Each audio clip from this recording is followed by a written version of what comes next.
Welcome to NIELIT classes. मैं आपको आज विकास आपके अपने चैनल में एक बार फिर स्वागत करता हूं। तो चैनल आप चैनल पर नए चैनल को सब्सक्राइब करके बेल आइकन को प्रेस कर लें, जिससे आपको आने वाले वीडियो के अपडेट नोटिफिकेशन सबसे पहले मिल सके।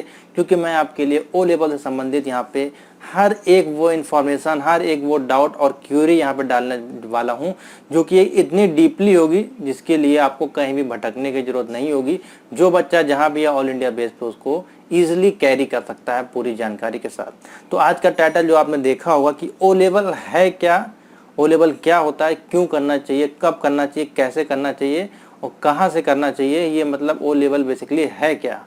क्योंकि बहुत से बच्चे ऐसे हैं जो इसके बारे में नहीं जानते हैं, जो इसमें एडमिशन ले चुके होते हैं उसके बाद भी उनके पास इंफॉर्मेशन नहीं होती है, और जब तक वो कोर्स ख़त्म कर नहीं लेते हैं तब तक वो क्वेरी उनके दिमाग में चलती रहती हैं।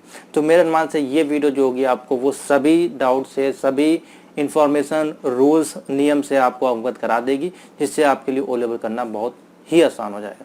तो पूरी वीडियो को देख लीजिएगा कंप्लीट। इसमें मैंने 10 रूल्स आपको बताए हैं ओ लेवल पास करने के लिए, 10 नियम बताए हैं, 10 शर्तें बताई हैं, 10 मेथड बताए हैं, 10 ट्रिक बताई हैं, जो कि ओ लेवल में सब कुछ इन्वॉल्व होती हैं। यानी कि 10 चीज़ें जो आपको ओ लेवल कंप्लीट ज्ञान देंगी, कंप्लीट पास कराने में हेल्प करेंगी और ओ लेवल की कंप्लीट इन्फॉर्मेशन देने में भी हेल्प करेंगे। तो मैंने इसको 10 पार्ट में डिवाइड किया है। तो पहला जो पार्ट है वो है कोर्स, यानी कि ये कोर्स है क्या।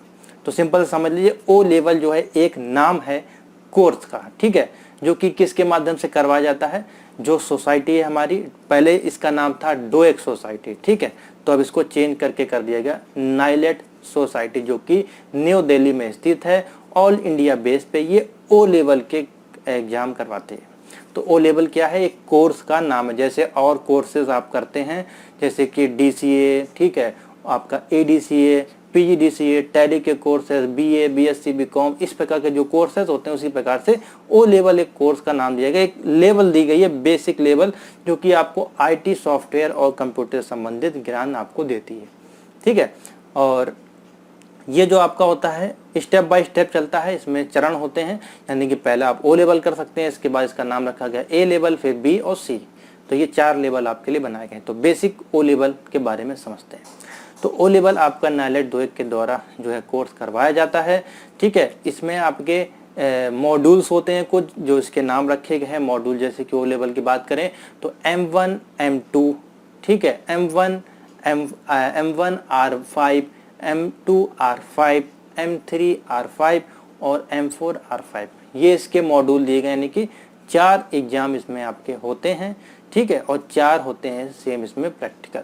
ये मैं बता रहा हूँ 2022 के अनुसार, 2022 के जो नए रूल, नए नियम आए उसके अनुसार अगर आप ओ लेवल करते हैं तो इस प्रकार से आपको ये सारी चीज़ें देनी पड़ती हैं। और क्या आ जाता है कोर्स में आपका, तो कोर्स में जैसे कि आपके ये 4 पेपर, 4 मॉड्यूल, 1 प्रैक्टिकल और 1 प्रोजेक्ट आपका इसमें बनता है, ठीक है। ये कैसे क्या होता है ये हम लोग आगे जो एडमिशन वाले प्रोसेस में आएंगे उसमें हम इसमें देखेंगे। तो कोर्स मैंने आपको बता दिया, ये आपका कोर्स जो होता है नाइलेट के माध्यम से करवाया जाता है, जो कि ऑल इंडिया बेस्ड होता है, और ये सभी प्रकार की गवर्नमेंट जॉब के लिए आपका हेल्पफुल है। और इसमें बहुत से डिपार्टमेंट ऐसे हैं जिसमें आपको इसमें छूट दी जाती है 5 से 10% की। अगर आपके पास ओ लेवल है तो आप इजीली उसके लिए अप्लाई कर सकते हैं, जो कि मेन वैकेंसी है UPSSC की, UPSC की, और यहाँ पे UPPCL हो गया आपका, और साथ ही आपका UPSI, ASI की वैकेंसी, RO की वैकेंसी, आपका scientist A, technical B, technical assistant A, technical assistant B, scientist A, B, C, इन सब के लिए बहुत ज़्यादा इसकी डिमांड होती है, ठीक है। और बाकी आप प्राइवेट में तो लगा ही सकते हैं, कोई दिक्कत नहीं है। इस कोर्स की जो ड्यूरेशन है वो मिनिमम आपकी 6 मंथ और 1 ईयर की होती है। यानी कि बेसिकली होता 1 ईयर का है, लेकिन आप इसको शॉर्ट में अगर करना चाहते हैं, जल्दी पास करना चाहते हैं, तो आप 6 मंथ में भी ये 4 पेपर, 4 प्रैक्टिकल, 1 प्रोजेक्ट और प्रैक्टिकल दे सकते हैं। तो ये हो गया आपका कोर्स, ठीक है। इसको कोई भी कर सकता है बहुत ईजी से। आगे हम लोग दूसरे पार्ट में इसको देखेंगे। तो दूसरा जो पार्ट है इसका वो है एडमिशन और रजिस्ट्रेशन। ये कैसे होगा, क्या होता है, कैसे इसमें हम लोग एंट्री ले सकते हैं। तो इसमें एंट्री लेने के लिए आपको नाइलेट की ही वेबसाइट पे आपको जाना होता है। मैं यहाँ पे लिंक डाल दूंगा डिस्क्रिप्शन में, उस वेबसाइट पे आपको जाना होता है। वहाँ पे आपको ऑप्शन मिलता है अप्लाई ऑनलाइन का, वहाँ पे आपको क्लिक करना होता है और सीधे आप जाके ओ लेवल का जो फॉर्म है वो फिलअप कर सकते हैं। इसके संदर्भ में आपको आगे वाले आने वाले वीडियोस में बता दूंगा, या आप हमारे ओल्ड चैनल पे इसके संदर्भ में वीडियोस देख सकते हैं। ठीक है, तो इस प्रकार से इसको फॉर्म को अप्लाई किया जाता है। और ये फॉर्म कब अप्लाई होते हैं? ये फॉर्म आपके अप्लाई होते हैं जब इसके आपके एग्ज़ाम स्टार्ट होते हैं। मान लीजिए 2 बार इसके एग्ज़ाम होते हैं, 1 जुलाई में और 1 जनवरी में। तो जुलाई में एग्ज़ाम होने वाला होता है तो उसके 3 मंथ पहले इसके रजिस्ट्रेशन स्टार्ट हो जाते हैं, आप इसमें एडमिशन ले सकते हैं। उसी प्रकार से जनवरी में होता है तो उसके लिए आपका जुलाई अगस्त तक इसके रजिस्ट्रेशन स्टार्ट हो जाते हैं। तो ये 2 बार साल में आप कभी भी एग्ज़ाम दे सकते हैं, या तो जनवरी या फिर जुलाई। अगर कोई एक्स्ट्रा केस हो जाता है, यानी कि मान लीजिए कहीं पेपर आउट हो गया या कहीं जैसे कि अभी कोरोना का सिचुएशन चला, तो उस बीच में क्या होता है, डेट आगे पीछे बढ़ सकती है। आपका जनवरी वाला एग्ज़ाम फरवरी मार्च अप्रैल में भी हो सकता है, और जुलाई वाला जो है वो अगस्त सितंबर में भी हो सकता है। ठीक है, तो ये आगे पीछे डेट होती रहती है। फिलहाल जो मेन डेट है वो जनवरी जुलाई में आपकी होती है। तो एडमिशन लेने के लिए सिंपल सा मैंने आपको बताया, आपको फॉर्म भरना होता है। ठीक है, इसमें कोई डॉक्यूमेंट वगैरह आपको सबमिट नहीं करने होते, यानी कि सेंड नहीं करने होते, आपको ऑनलाइन ही सारा फॉर्म भर के और आपका एडमिशन हो जाता है। वहाँ से आपको क्या मिलता है, एक रजिस्ट्रेशन नंबर मिलता है। उस रजिस्ट्रेशन नंबर के बाद आपको 1 मंथ के अंदर NALED के द्वारा आपको एक कोड दिया जाता है, जिसको ईमेल के माध्यम से या आपके मोबाइल नंबर पर दिया जाएगा। उससे आप अपना पासवर्ड क्रिएट करेंगे वेबसाइट पर जाके।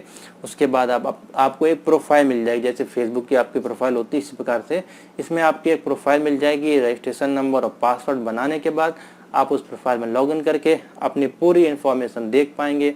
आपका नाम, आपका पता, आपका एड्रेस, कब तक आपका ये रजिस्ट्रेशन है वो वैलिड है, एडमिट कार्ड कब आएगा, कैसे फॉर्म को अप्लाई किया जाएगा, सर्टिफिकेट कब आएगा, रिजल्ट, वो पूरा जानकारी आपके उस प्रोफाइल में दी होती है। पेमेंट करना है या कुछ भी करना है सब उसमें होता है। ठीक है, तो ये है इसका रजिस्ट्रेशन का प्रोसीजर।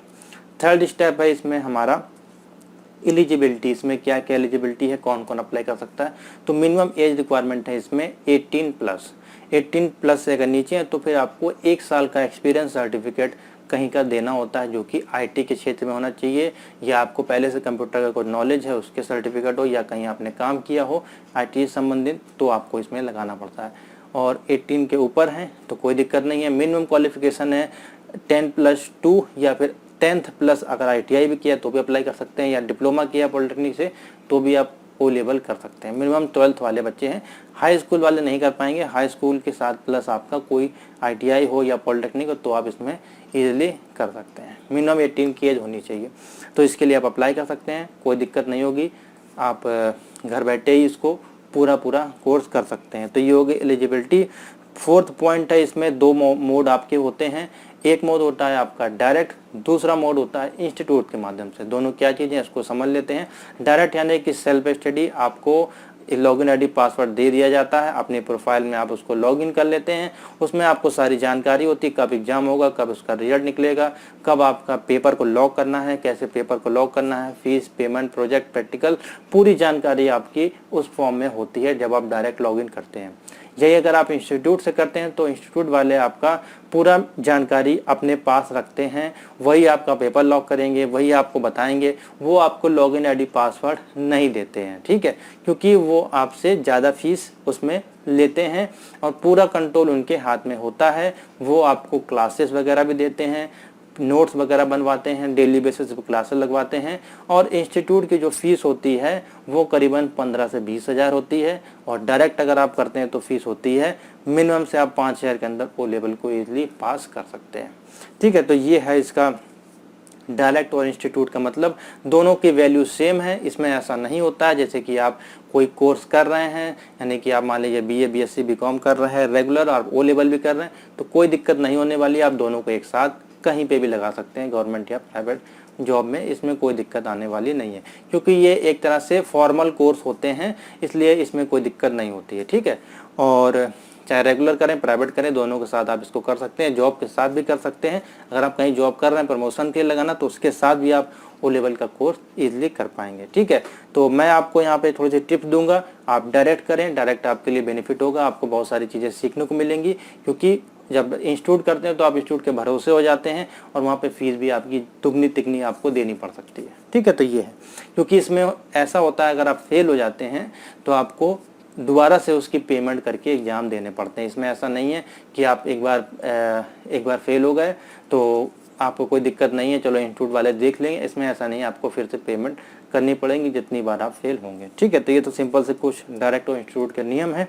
तो इंस्टीट्यूट में थोड़ा सा डिफिकल्ट आपको देखने को मिल सकता है, मेरे मान से आपको डायरेक्ट के साथ जाना चाहिए। उसके बाद इसमें फ़ीस कितनी होती है, पॉइंट नंबर 5, फीस आपकी जो होती है इसमें 750 रुपये एक पेपर की होती है। 4 पेपर होते हैं तो 750 × 4 आप कर लें। उसी प्रकार से आपका जो प्रैक्टिकल है उसकी फ़ीस होती है 500 रुपये, और एक प्रोजेक्ट बनता है जिसकी फ़ीस होती है 100 रुपये। ये डिफरेंट हो सकती है अगर आप इंस्टीट्यूट से करते हैं या किसी और के माध्यम से आप सबमिट करवाते हैं, तो वहाँ पर ये फ़ीस 100 से भी ज़्यादा जा सकती है। ठीक है, तो ये एक अलग रूल है, इसके लिए आप परेशान ना हो। तो फीस जो है वो आपको पेमेंट करनी होती है। अगर आप फेल हो जाते हैं तो दोबारा से आपको उस मॉड्यूल का एग्ज़ाम आप दे सकते हैं। और इसकी जो कोर्स की वैलिडिटी होती है वो 5 साल की होती है, यानी कि एक बार आपने एडमिशन ले लिया 5 साल तक के अंदर आप इसको पास कर सकते हैं। अगर फेल हो जाते हैं तो उसके लिए अलग से प्रावधान है, वो अभी आगे आपको स्टेप में हम बताएंगे। ठीक है, तो फीस बेसिकली यही है। और फीस जो डायरेक्ट की है मैंने बताया, कोई डायरेक्ट की कोई लिमिटेड फ़ीस नहीं है, और इंस्टीट्यूट की भी कोई लिमिटेड फ़ीस नहीं है। जो फीस है वो सभी के लिए बराबर है, यानी कि 750 डायरेक्ट और इंस्टीट्यूट के लिए सेम फीस है। 500 रुपये आपकी एडमिशन फ़ीस होती है, और उसके बाद 750 रुपये पर पेपर आपको देने होते हैं। ठीक है, तो इस प्रकार से है। उसके बाद कोर्स का सेंटर और एग्ज़ाम, ये सारी चीज़ें आपका कोर्स की वैलिडेशन और ड्यूरेशन आपकी बेसिकली क्या होती है। तो कोर्स आपका 5 साल का होता है, 5 साल के अंदर आपको इसको पास करना होता है। और अगर इसके बाद भी अगर आप नहीं कर पाते हैं तो इसमें री रजिस्ट्रेशन का प्रावधान होता है, यानी कि अगले 5 साल के लिए आपको 750 रुपये या 500 रुपये पेमेंट करके अगले 5 साल के लिए आपका एक्सटेंड हो जाएगा। आप उसको जो बचे हुए एग्ज़ाम होते हैं, मान लीजिए आप 5 साल के अंदर नहीं पास कर पाते हैं तो आप उसको भी पास कर सकते हैं। ठीक है, इस प्रकार से है। उसके बाद कोर्स सेंटर एग्ज़ाम वगैरह आपका पॉइंट नंबर 7 में आता है। तो इसके जो एग्ज़ाम सेंटर होते हैं, जैसे कि मान लीजिए अभी जो एग्ज़ाम होने वाले हैं वो न्यू पैटर्न पे होंगे, यानी कि 100 नंबर के क्वेश्चन आपको मिलेंगे OMR बेस्ड, यानी कि ऑब्जेक्टिव टाइप के, वो आपको टिक करने होंगे OMR पे, या फिर उसको ऑनलाइन भी करवाया जाएगा। ठीक है, तो उसमें फिर आपका सिंपल सा है, अगर ऑनलाइन मोड से होगा तो आपके जो सेंटर जाएंगे वो कंप्यूटर इंस्टीट्यूट में जाएंगे जहाँ पे आप पहले एग्ज़ाम दे चुके होंगे। और अगर OMR बेस्ड होता है तो फिर स्कूल कॉलेजेस जो आपके होते हैं जूनियर माध्यम से, वहाँ पे आपके एग्ज़ाम सेंटर जाते हैं। प्रैक्टिकल के जो एग्ज़ाम सेंटर जाते हैं वो इंस्टीट्यूट में जाते हैं या किसी इंजीनियरिंग कॉलेज में आपके जा सकते हैं। ठीक है, तो इस प्रकार से होते हैं। और सभी के पेपर अलग अलग दिन पे होते हैं, यानी कि एक दिन होगा थ्योरी का तो अगले दिन आपका प्रैक्टिकल का। इस प्रकार से 4 दिन पेपर होंगे थ्योरी के, 4 दिन पेपर होंगे आपके प्रैक्टिकल के, अलग अलग डेट पे। इस प्रकार से ये आपका चलता है। ठीक है, एक ही दिन में सब कुछ नहीं होता है। तो ये हो गया पॉइंट नंबर 7। पॉइंट नंबर 8 है हमारे पास पासिंग मेथड। तो पासिंग मेथड जो अगर न्यू वाला रूल अगर हम बताएं 2022 वाला, तो इसमें 100 नंबर के क्वेश्चन हैं। 100 क्वेश्चन मिलेंगे ऑब्जेक्टिव टाइप के आपको हर एक मॉड्यूल से। M1 में 100, M2 में 100, M3 और M4 में 100। सेम है प्रैक्टिकल में भी 100। अगर आप किसी एक मॉड्यूल में फेल होते हैं तो उस मॉड्यूल का आपको प्रैक्टिकल भी फेल ही माना जाएगा। ठीक है, तो दोनों ही में पास होने हैं, और पासिंग परसेंटेज है 33% आपको दोनों में लाने हैं। 11 अप्रैल 2022 रूल के अनुसार वेबसाइट पे इसका PDF है, आप वहाँ पे देख सकते हैं। ठीक है, तो ये है सिंपल सा। उसके बाद इसमें री रजिस्ट्रेशन का जो प्रोसीजर होता है मैंने आपको बताया। पॉइंट नंबर 9 में मैंने इसको रखा है री एडमिशन, या फिर मान लीजिए आप थक गए हैं डायरेक्ट करके, आप इंस्टीट्यूट में जाना चाहते हैं, या फिर आप इंस्टीट्यूट में थक गए हैं और डायरेक्ट करना चाहते हैं, तो वो 9 नंबर पॉइंट के अनुसार आप इसको ट्रांसफ़र करने का भी काम कर सकते हैं। अगर कोई करेक्शन है आपका तो आप करेक्शन भी इसमें करवा सकते हैं, कोई दिक्कत नहीं। मान लीजिए फॉर्म भरते समय आपकी डेट ऑफ बर्थ गलत हो गई, फादर नेम गलत हो गया, या मोबाइल नंबर गलत हो गया, या फ़ोटो उल्टी लग गई, तो ये सारी चीज़ें भी आप इसमें करेक्शन करवा सकते हैं। इसलिए मैंने इसको पॉइंट नंबर 9 में रखा है। तो आपको बिल्कुल ही बेफिक्र होकर आप इसको कर सकते हैं। मेरे अनुमान से इसमें पूरी इन्फॉर्मेशन मैंने आपको दे दी है। लास्ट नंबर है 10 नंबर, जो कि है सर्टिफिकेशन का। सर्टिफिकेट आपको इसमें मिलता है जब ये सारी चीज़ें 4 एग्ज़ाम, 4 प्रैक्टिकल, एक प्रोजेक्ट जब आप पास कर लेते हैं तो उसके बाद आपको आफ्टर 60 डेज़ के अंदर आपको जो है सर्टिफिकेट प्रोवाइड किया जाता है। तो ये 10 रूल जो मैंने आपको बताए, कोर्स, एडमिशन, एलिजिबिलिटी, डायरेक्ट और इंस्टीट्यूट, फीस, कोर्स वैलिडेशन और आपका कोर्स का एग्ज़ाम सेंटर और पासिंग पैटर्न, री रजिस्ट्रेशन और साथ ही सर्टिफिकेट। अगर ये 10 रूल आपको पता चल गए तो आप ओ लेवल बिल्कुल पास कर पाएंगे। ठीक है, तो ये सिंपल से 10 रूल याद रखें, ये आप मोस्ट इंपॉर्टेंट हैं आपका ओ लेवल को पास करवाने के लिए। मेरे अनुमान से मैंने इसमें सारी कंप्लीट इन्फॉर्मेशन आपको दे दी है, अब आपको दिक्कत नहीं होगी। कोई भी आपका पॉइंट अगर मिसिंग रह गया तो नीचे कमेंट में बताएं, उसका रिप्लाई आपको तुरंत कर दिया जाएगा, या फिर हो सकता है नेक्स्ट वीडियो में उसको फिर से एक एक्सप्लेनेशन के साथ मैं आपको यहाँ पे बता दूँ। तो वीडियो अगर आपको अच्छी लगी है तो ज़्यादा से ज़्यादा इसको लाइक और शेयर कर दें, और जो भी बच्चा पूछे अब ओ लेवल क्या है तो ये वीडियो प्लीज़ उसको शेयर कर दीजिएगा। मेरे अनुमान से उसको सारी इन्फॉर्मेशन मिल जाएगी घर बैठे, जो कि आपको 10 चैनल देखने के बाद या 10 इंस्टीट्यूट दौड़ने के बाद भी ना मिल पाए। ठीक है, तो बाकी बहुत सारे पॉइंट हैं छोटे छोटे, इसमें रूल्स और नियम ज़्यादा हैं और थोड़ा सा पास करना इसको डिफ़िकल्ट होता है और एग्ज़ाम के मुकाबले, लेकिन अब OMR बेट है तो थोड़ा सा इजी आपके लिए होगा। उसके लिए आपको कहीं जाने की जरूरत नहीं, यहाँ पे आपको सारी क्लासेस प्रोवाइड की जाएंगी। नंबर अवेलेबल है आपकी स्क्रीन पे, व्हाट्सएप पे ओ लेवल एग्ज़ाम या ओ लेवल स्टूडेंट लिख के मुझसे आप ज्वाइन हो सकते हैं। टेलीग्राम भी ज्वाइन कर सकते हैं, जिससे कि आपको डेली अपडेट मिलती रहे। तो थैंक यू फॉर